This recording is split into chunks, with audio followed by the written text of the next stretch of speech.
¿Qué?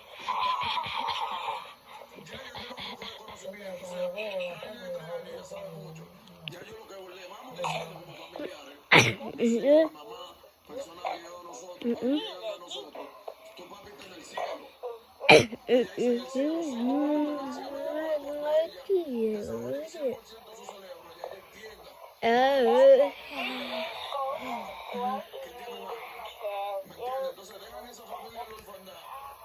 Los delincuentes andan por ahí como Pedro por su casa, burlándose. Uno toma la iniciativa porque las autoridades no han hecho el trabajo de publicarlo y también uno recibe amenazas de ellos porque crean Instagram falso y amenazan.